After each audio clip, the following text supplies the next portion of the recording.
Nanatili ang pangungutya sa mukha ni Ning Qiu habang sinabi niyang kung gusto ni Ling Baiyi na magbigay ng kompromiso ay maaari naman. Una ay kailangan nitong ipahayag sa buong mundo na siya mismo bilang si Ling Baiyi ay buong pagpapakumbabang umamin ng pagkatalo sa harap ng Red Moon City. Pangalawa ay kailangan niyang mangako sa ilalim ng isang sumpa na hindi siya kailanman papaslangin ang sinuman mula sa Red Moon City habang nabubuhay siya. Kapag natupad daw ang dalawang kondisyong iyon ay maaari ng tahimik na umalis silang tatlo. Nang marinig iyon ay galit na sinabi ni Ling Baiyi na kung gusto ba talagang ipahayag ng Red Moon City sa buong mundo ang kanyang pagkatalo dahil kung oo ay mas mabuti pang maglaban na lamang sila hanggang kamatayan.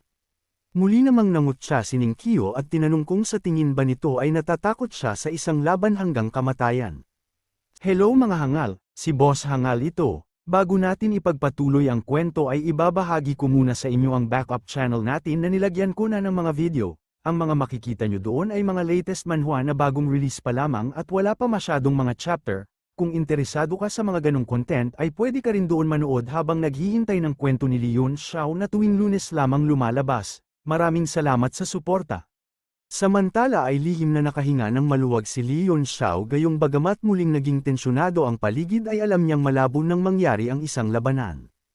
Alam niya na ang magiging resulta ng labanang mangyayari kung sakali ay isang bagay na hindi kayang tanggapin ng alinmang panig kaya kung maiiwasan nila ang pakikipaglaban ay iyon ang pipiliin ng bawat isa. Dahil nagkaroon na ng intensyong magbigay ng kompromiso ay wala na sa mesa ang isang labanan. Ang kulang na lamang ay isang kasunduang tatanggapin ng magkabilang panig. Samantala ay ang paghawak ni Ning Qiu sa Scepter Artifact ay isa lamang pagpapanggap para mas lalong mapush si Ling Baiyi na hindi na lumaban pa. Tulad naman ng inaasahan ay nagsalita na si Jiang Churan at tinanong nito kung ano ang dapat nilang gawin. Malamig namang sumagot si Ling Baiyi na dito na nila tapusin ang araw na ito at okto siya na parang walang nangyari. Hindi rin daw siya magtatanim ng malalim na galit sa Red Moon City at yun ang pinakamalaking kondisyon niya na maaring ibigay. Seryoso namang tumugon si Jiang Churan at sinabing naiintindihan niyang sanay si Ling Baiyi na umasta ng mayabang ngunit marami pa ring puwersa sa mundong ito ang hindi nito kayang kalabanin ng mag-isa. Saad pa niya na maaari niyang alisin ang kondisyon na kailangan pang ipahayag sa buong mundo ang pagkatalo nito basta mangako itong hindi kailanman papaslang ng sinuman mula sa Red Moon City at hindi na muling tatapak sa lungsod sa buong buhay nito. Iyon na raw ang pinakasukdulan niya at kung hindi nito kayang tanggapin ang mga kondisyong iyon ay manatili na lamang ito dahil wala nang dapat pang pag-usapan. Napaisip naman agad si Ling Baiyi nang si Jiang Churan na ang magbitaw ng mga salita dahil batid niyang kabilang ang taong ito sa uri ng mga pinunong inuuna ang mas malaking larawan kaya mas madali siyang kausapin. Alam niya rin na ito na ang huling hangganan ni Jiang Churan at kung makikipaglaban ba ito o lalayo ay nakadepende na lamang sa kanyang isang desisyon. Tiningnan niya ang lahat ng expert na naruroon sabay inisip na kung makikipaglaban siya rito ay siguradong sila Ning Qiu at Jiang Churan kasama ang tatlong matanda lamang ang makakaligtas. Ang buong Red Moon City naman ay tiyak na mapapaslang sa lakas ng magiging impact pero hindi iyon ang pangunahing iniisip niya. Ang higit niyang pinagmumuni-muni ay ang posibilidad na makatakas siya sa pinagsamang puwersa ng 5 eksperto kung sakali man na hindi niya ito magawang talunin. Maliban pa dun kahit makatakas siya ay kailangan pa rin niyang isipin kung gaano katagal bago tuluyang gumaling ang kanyang mga magiging pinsala dahil tiyak na napakalubha nun lalong-lalo na ngayong isa na ring peak martial sovereign si Ning Qiu. Sa madaling salita ang pakikipaglaban sa ganitong sitwasyon ay hindi kailanman naging estilo niya at higit pa roon ay marami siyang kaaway na naghihintay ng kanyang paghina. Sa huli ay nagbigay siya ng kompromiso at sinabi na pumapayag siya sa lahat ng kondisyon ni Jiang Churan ngunit may isa pa siyang kondisyon. Kailangan ding pakawalan ng walang anumang pinsala si Dongmen Yuan gayong kabilang din iyon sa gusto niyang iligtas. Agad namang pumayag si Jiang Churan dahil para sa kanya ay maaari ng pakawalan si Dongmen Yuan gayong wala naman na itong sapat na lakas upang maging banta sa kanila. Pagkatapos ay itinaas ni Ling Baiyi ang kanyang kamay at nanumpa na hindi siya kailanman papaslangan ang kahit isang nilalang mula sa Red Moon City habang nabubuhay siya at hindi na rin siya muling tatapak dito kailanman. Gayunpaman ay biglang nagbago ang kanyang tono at galit niyang sinabi na kung makatagpo siya ng sinumang bulag na hangal mula sa Red Moon City sa labas ng lungsod ay huwag siyang sisihin kung puputulan niya ang kanilang mga braso at binti at wawasakin niya ang kanilang dantian. Malamig namang sumagot si Ning Qiu at sinabing napakaganda ng isinumpa nitong pangako ngunit ipinapaalala niya na kung may sinuman mula sa Red Moon City na saktan nito ay hahabulin nila siya hanggang sa dulo ng daigdig. Ayon daw kasi sa sinumpaan nito ay hindi niya sila maaaring patayin kaya napakaganda ng kasunduang ito para sa Red Moon City. May pangungutya namang tugon na sinabi ni Ling Baiyi na parang sinasabi raw nitong natatakot siya na habulin ng kung sino. Huwag daw kalimutan ni Ning Qiu na hindi lang Red Moon City ang naghahabol sa kanya dahil halos sa kahit saan mang sulok ng mundo ay marami siyang kaaway. Matapos mag-iwan ng isang tinging puno ng napakatinding killing intent ay tumalikod si Ling Baiyi at unti-unting naging mga tuldok ng maitim na liwanag bago tuluyang mawala. Sa sandaling umalis si Ling Baiyi ay biglang nawala ang killing intent na bomb alot sa buong lugar. Ang nakakatakot na lamig na kumapit sa puso ng lahat ay dahan-daang natunaw hanggang sa tuluyan ng bumalik ang init sa paligid. Nang makitang maayos na ang usapin ay sa wakas huminto na sa pag-ikot ang tatlong Great Elder ng Red Moon City bago bumalik sa kani-kanilang pinagmulan. Agad naman na lumapit si Jiang Churan at nagpasalamat sa tatlong nakatatanda sa kanilang pag-aksyon. Samantala ay nagmamadaling lumapit si Jiang Rubing at tinanong ang kanyang ama at master kung bakit hindi nito pinatay si Ling Baiyi. Sinabi pa niyang hindi na kailangan pang mag-alala ang mga ito tungkol sa kanya kaya dapat na hindi sila pumayag sa kompromiso. Ngunit sa isang matalim na sampal ay biglang hinampas siya ni Jiang Churan hanggang sa tumalsik siya palayo. Galit na sinabi ni Jiang Churan na ang lahat ng kaguluhang ito ay dahil sa kanya. Inutusan niya itong magpalat kaagad ng damit at pumunta sa martial arena para ayusin ang lahat ng kaguluhan. Nang makita naman iyon ni Ning Qiu ay malamig niyang pinagalitan si Jiang Churan gayong malinaw na ibinubuhos niya ang galit nito sa sarili nitong anak dahil lamang sa pagbabanta ng ibang tao. Dagdag pa niya nang may pagkasarkastiko na talagang kahanga-hanga raw ang kanilang dakilang City Lord sa mga naging desisyon nito. Ang pagpaslang daw sa 8 manifestations ng Death God Palace ay kasabay na itinataas ang reputasyon ng Red Moon City kaya isang magandang pagkakataon na sana ang mayroon sila kanina. Ipinahayag pa niyang kahit pigilan siya nito ay ipasusulat niya ang nangyari ngayon bilang isang malaking balita upang maikalat sa buong Heavenly Martial Realm at ipaalam sa lahat na si Ling Baiyi ay dumanas ng pagkatalo sa Red Moon City. Nahihiya namang sinabi ni Little 8 kay Ning Qiu na bilang isang supreme powerhouse ay hindi ba medyo hindi angkop ang ganoong gawain. Agad naman na nahulog sa katahimikan ng buong paligid. Mabilis na tinakpan ni Little 8 ang kanyang bibig at hindi na naglakas loob na magsalita pa ng kahit isang salita gayong muli niyang napagtanto na nasa mainit na tensyon pa ang dalawang panig. Ngunit huli na ang lahat dahil sa isang malakas na sampal ay tumama ang kamay ni Ning Qiu sa mukha ni Little 8 hanggang sa malakas itong gamulong sa lupa. Kasunod nun ay malamig na sinabi ni Ning Qiu kay Ning Hangfeng na kunin ang hangal na si Dong Menyuan at kung tumanggi itong umalis sa dungeon ay maaari nila itong patayin sa mismong kinalalagyan nito dahil hindi yun maituturing na paglabag sa kanilang kasunduan. Pagkatapos ay tumingin si Ning Qiu kay Li Yunxiao at pinuri ang katapangan na ipinakita nito. Sinabi pa niyang sa ilalim ng napakabigat na aura ni Ling Baiyi ay maging si Ning Hangfeng ay nakaramdam ng takot mula sa kaibuturan ng kanyang puso. Tanging si Li Yunxiao lamang na pinakamalapit sa kanya ang hindi nagpakita ng kahit kaunting takot kaya nakamit nito ang kanyang mataas na papuri. Agad namang napatingin si Jiang Churan kay Li Yunxiao nang may bahagyang pagtataka dahil maging siya ay napabilib nang makitang wala man lang nangyari dito kahit na halos lahat ng Martial Sovereign Realm nilang mga Imperial Guard ay bumagsak. Pinunasan ni Li Yunxiao ang kanyang pawis at nahihiyang sinabi na sa totoo lang ay sobrang natulala daw siya kaya nakalimutan niyang matakot kanina habang pinagmamasdan ang mga nangyayari. Malamig naman na tumitig si Ning Qiu kay Li Yunxiao dahil alam niyang kung ano-ano na naman ang sinasabi nito. Samantala ay sinabi ni Jiang Churan na dahil nandito na si Ning Qiu ay ipapaubayan na niya si Jiang Rubing dito at babalik muna siya sa Red Moon City upang maiwasang magkaroon ng kung ano-anong haka-haka ang mga tao kung matagal siyang mawawala.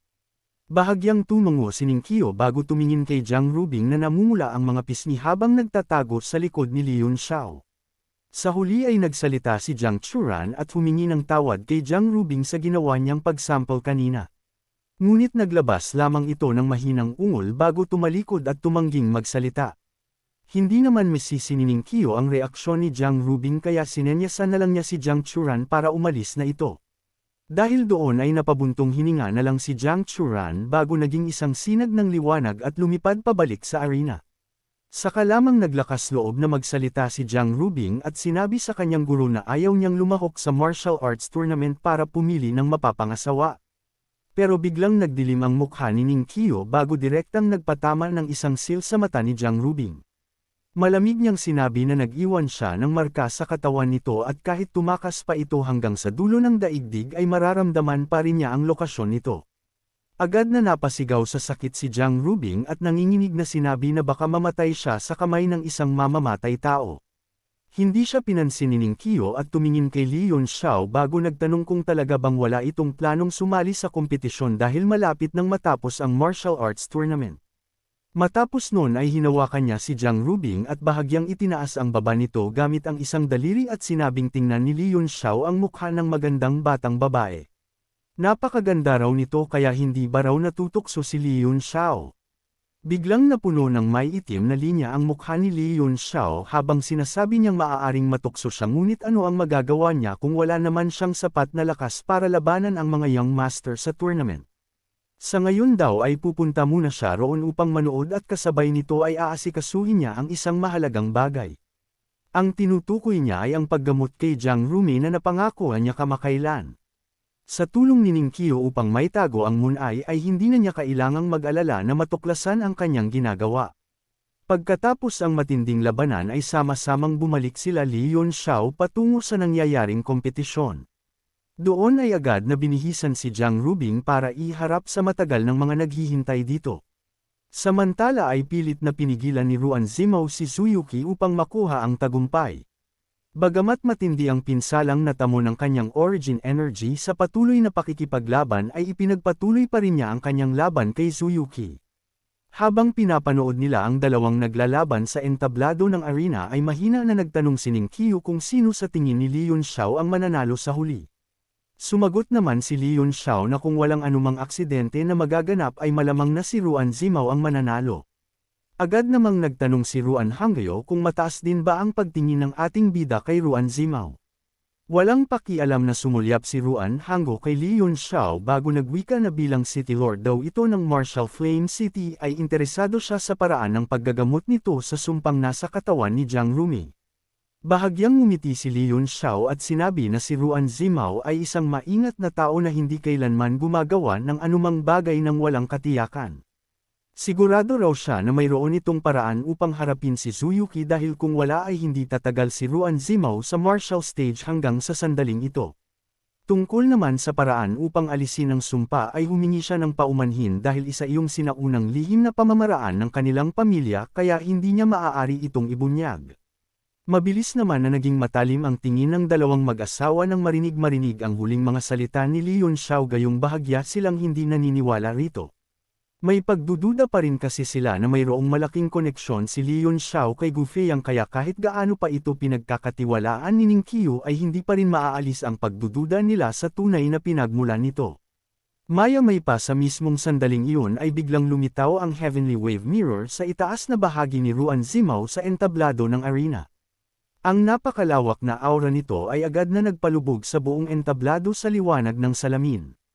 Patuloy na nagbago ang nakapalibot na tanawin habang itinaas ni Ruan Zimao ang kanyang mahabang espada gamit ang isang kamay bago nagsagawa ng isang malakas na sword technique.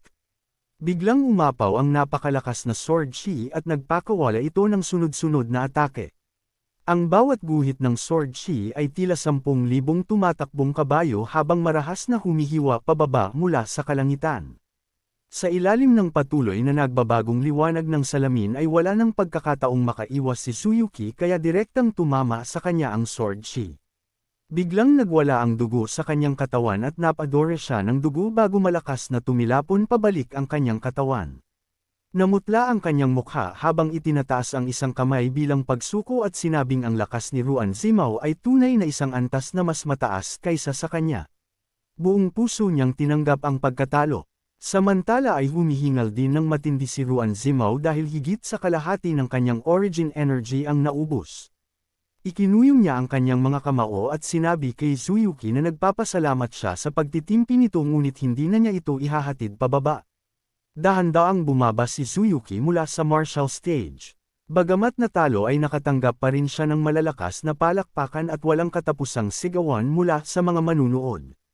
Sa mga upuan ng manunood ay bahagyang nagsalita si Ninkyu at sinabing ang labanang iyon lamang ang tunay na karapat-dapat panuurin.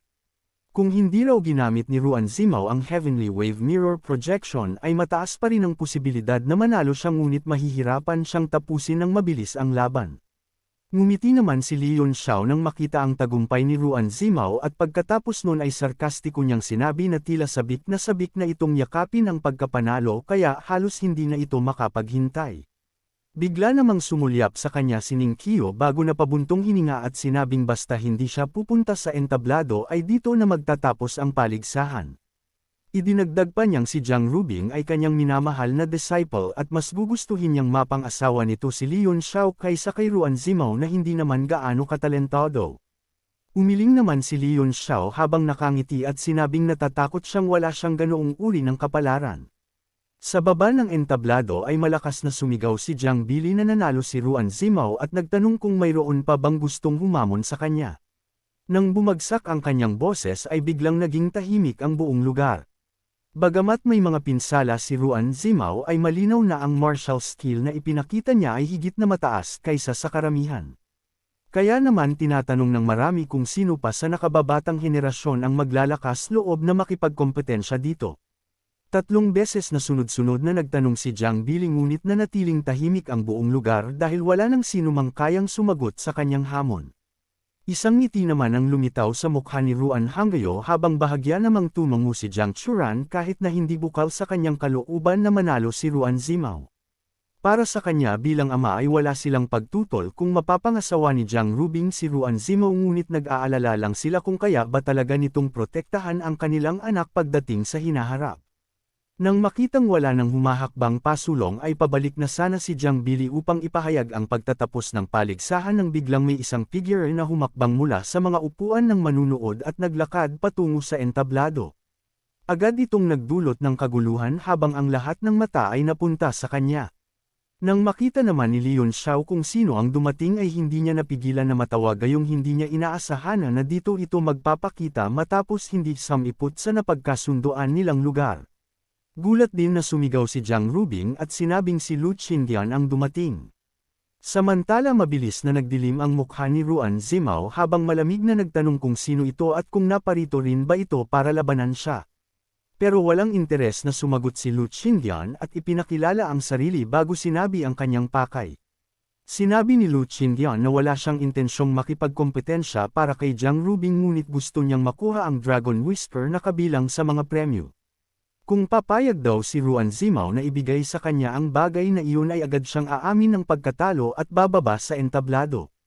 Malakas naman na tumawa si Ruan Zimao at sinabing isa lamang itong 8-star Martial Supreme Realm ngunit naglalakas loob na makipag-usap sa kanya ng mga kondisyon. Inutusan niya itong bumunot ng sandata at lumaban gayong ipapakita niya na walang karapatan ang mga kaganyan ni Lu Qingdian dito. Bahagya namang kumunat ang noo ni Lu Qingdian at sinabi niyang hindi pa nakakabawi ng kanyang origin energy si Ruan Zimao kaya ayaw niyang samantalahin ang sitwasyon nito. Hiniling niya kay Ruan Zimao na magpahinga muna ngunit mabilis itong tumanggi at sinabing ang pakikipaglaban daw sa isang kagaya niya na 8-star Martial Supreme lamang ay hindi nangangailangan ng higit sa isang galaw. Sas madaling salita ay hindi na raw niya kailangang mag-aksaya ng oras sa pagpapahinga gayong tatapusin niya agad ang laban. Dahil sabik na siyang makita ang resulta ay agad na sumugod si Ruan Zimao gamit ang kanyang espada at humiwa pababa. Biglang namang napatawa ng malakas si Leon Xiao sa ginawa ni Ruan Zimao at kasunod nun ay sinabi niya na tiyak na matatalo ito ni Lu Qingdian sa sobra nitong kay-abangan. Nagulat naman ang mga tao sa paligid at maging si Ninkyu sa kanilang narinig kaya sabay-sabay nilang tinanong si Leon Xiao kung paano nito nasabi ang bagay na iyon. Di pa man nakakasagot si Leon Xiao ay sumabat na si Ruan Hangyo at minamaliit nito ang kakayahan ni Leon Xiao na tingnan ang sitwasyon dahil mali-mali daw ang pinagsasabi nito. Kahit gaano pa raw kalakas si Lu Qingdian ay malabo nitong matatalo ang isang Martial Sovereign Realm expert gamit ang lakas ng 8-star Martial Supreme Realm. Si Jiang Churan naman ay bahagyang naging interesado sa naging pananaw ni Li Yunxiao sa labanan kaya tinanong niya kung bakit ganoon katindi ang kumpiyansa niya at kung mayroon ba itong sapat na batayan para sabihin iyon. Humakbang pasulong si Li Yunxiao habang nakangiti at sinasabing malinaw niyang alam ang lakas ni Lu Qindian at malinaw din niyang alam ang tunay na lakas ni Ruan Zimao. Kaya sigurado siyang matatalo si Ruan Zimao kung maglalaban ang dalawa. Dagdag pa niya na kahit taglay ni Ruan Zimao ang buo nitong lakas sa kasalukuyan ay suntok sa buwan pa rin itong matatalo si Lu Qindian kaya panoorin na lang daw nila ang magaganap. Sa entablado ay mahigpit na ikinuyong ni Lu Qindian ang kanyang kamao bago magpakawala ng isang simpleng suntok na umaasa lamang sa purong lakas. Isang matinding puwersa naman agad ang biglang sumabog mula sa kanyang kamao at malakas na tumama kay Ruan Zimao hanggang sa paulit-ulit itong napa-atras. Matapos noon ay bahagyang itinaas ni Lu Qindian ang kanyang kilay habang tinitingnan ang sariling kamay kung saan makikita ang isang mahabang sugat na dulot ng espada ni Ruan Zimao. Sa kabilang banda naman ay malamig na sumanghal si Ruan Zimao gayong bagamat na paatras daw siya ay malinaw naman daw niyang nakita na kayang-kaya niyang talunin ang kaharap niya. Aminado daw siya na matigas ang pangangatawan nito ngunit hanggang doon na lang daw yun kaya sa susunod niya raw na pag-atake ay talagang tatapusin na niya ang labanan. Subalit sa sandaling matapos siya sa pagsasalita ay bigla na lamang siyang natigilan nang marinig ang isang malutong na tunog mula sa kanyang espada bago ito direktang mabasag at magkadurog-durog sa kanyang harapan. Isang masamang pakiramdam ang biglang sumiksik sa kanyang puso dahil tila nakagawa siya ng isang malubhang pagkakamali.